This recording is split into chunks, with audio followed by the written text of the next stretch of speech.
In this video I'm going to explain how you can control the Kosmos Supernova with JS2. Which beanbag? Hello! My name is Daniel. Welcome to Circus-expert.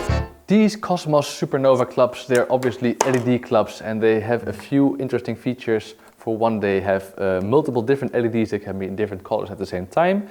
They have no moving parts, that is, there's a charging port, but there's no buttons on the club that you can press. In fact, you have to control the club with a magnet or with a remote. And there's a movement sensor, which means in this case, in the mode I'm currently in, if I catch it hard enough, it will switch to a different color. It also has wireless connectivity between the clubs, so that's the JS2 feature. If I hold this club close to the other clubs, I will transfer my current mode to the other clubs. It's a bit difficult to control these things because you're using a magnet rather than a button, and I'm hopefully going to explain you how it's to be done, so it's going to be a little bit less confusing. With the magnet, you press the magnet against the middle of the club, and sometimes you have to rotate the club a tiny bit or the magnet a tiny bit for it to work. But you'll always know it works when the club flashes red. For example, I can hold it close there and we flash red and we're now in a different mode. And if I hold this again, I can use it to turn off the club. And always I only need to do this with one club only because I can transfer its current mode to the other ones. And now the other ones should go off, but they don't. What am I doing wrong? Once again, we go to off, and this time it didn't work. They sometimes have tiny hiccups, but if you figure out how they work, it's not so bad to try it again.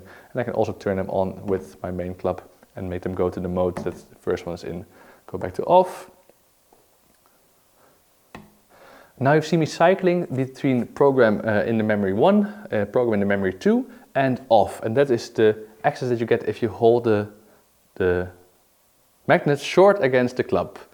But there are different ways to have, there's many different kinds of programs, many different kinds of colors. You can combine different colors into one program. You can have different speeds, different animation patterns, different reactivities.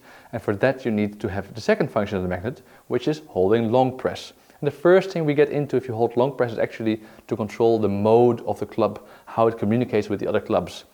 The reason these clubs knew that they needed to follow the signal of the first club is because currently I have this club assigned as a master club and the other clubs assigned as a so-called slave club.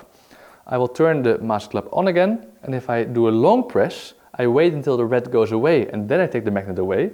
We're now in the selection menu for the mode of the club. It's pulsating outwards, which means it's emitting signals. That's the master function. If I do a short press again, it's now stuck in the middle. Now the wireless functionality is turned off completely and I can no longer control other clubs. Or if I do another short tap, it's now receiving signals. It's collecting, which means it's in slave mode. But I need this one to be in master mode, so I'll do another short tap and we're in master mode. To save this, once again, I will hold the magnet long, wait for the red to disappear, and take it away. And now there's a timer running down. Had I pressed the magnet against the club before the timer ran out, I would have switched to yet another mode, which is the programming mode. The programming mode is where it gets really complicated. There are, I think, 24 pages that you can cycle through with the magnets. They are all described in the instruction booklet that you receive. And then in these pages you can select different modes to be saved into either memory 1 or in memory 2. It's not that complicated once you get the hang of it, but it's very annoying that you don't always know for sure at which page you are. If you make a little mistake and you think you're at page 8 but you're actually at page 9, you don't receive any feedback except for the color flashing of the club. It's not like you can cycle through very easily. So to make stuff a tiny bit better, you can also order a remote. And for example, the remote has a button where you can directly switch all the clubs off so you don't need to finick around with a magnet, or I can turn them all on at the same time. So to make life easier, you can make use of the remote, but all functionalities can be accessed with just the magnet. You tap it only on the master club, and then the master club can control all the other clubs, and you get all the different patterns and programs and colors that allow you to make your own juggling show.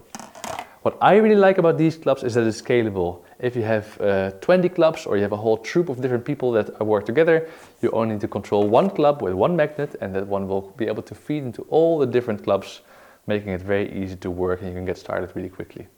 That is all I have to say about the Kosmos Supernova with the JS2 wireless feature. I hope this was helpful and good luck with your clubs. Bye bye!